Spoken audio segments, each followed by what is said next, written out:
Customs and Border Protection says there's been an uptick in minors crossing the border under this new administration. In fact, in January alone, 5,871 unaccompanied migrants under the age of 18 crossed the border. Big number. Congressman Tom McClintock, Republican from California, is with us now. Congressman, a lot of migrants are going to go straight to your state. You're welcoming them with open arms. You are, what's the expression? You're a sanctuary state, the whole state. What can you do about this?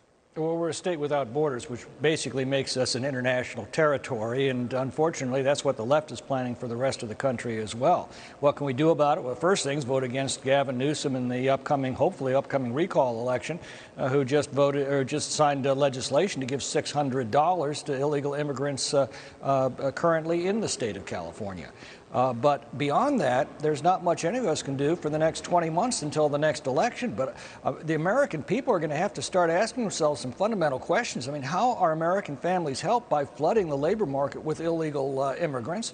How are our schools improved by flooding our classrooms with non-English speaking students? How are our hospitals made better by flooding our emergency rooms with illegals demanding care? We have a new crisis on the border. We've seen roughly a doubling of illegal crossings since this administration took office, and it's not going to stop until the policies are changed. And that's not going to change until the politicians are changed. I got that, Congressman, but what's the feeling in California? You've been a sanctuary state for a long, long time. You've been locked down for a long time. The economy is not doing very well. What's the feeling about immigration and sanctuary state in California? What's public opinion?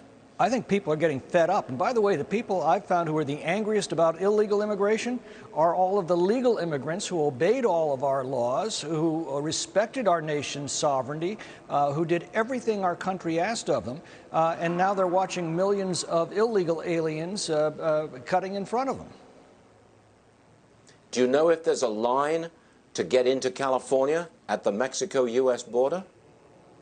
Well, I know this. There is the census data is telling us there is a line of people to get out of California. We're seeing increasing domestic out-migration of Californians as a result of the conditions that these policies are creating. And as I said, this is a question of policy. The policy is the responsibility of politicians, and that's our job as voters. And the good news is, I think people are awakening. You see the conditions all around you now in California: rising crime, rampant homelessness, sky-high taxes. Things can't go on this way much longer in the state without people finally awakening and setting things right. Do you think if Governor Newsom is forced out with a recall, do you think that a Republican candidate could win statewide office in California?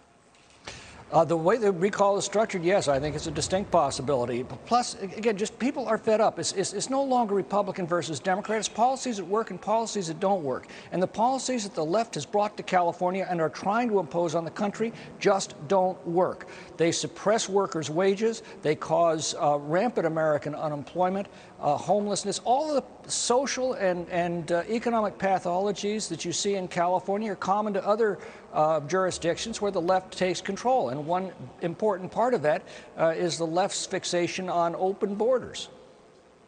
Okay, Congressman, thanks very much for joining us this morning. I'm sorry I kept you to that one subject, but that's on the minds of a lot of our viewers today, and we like your presentation there.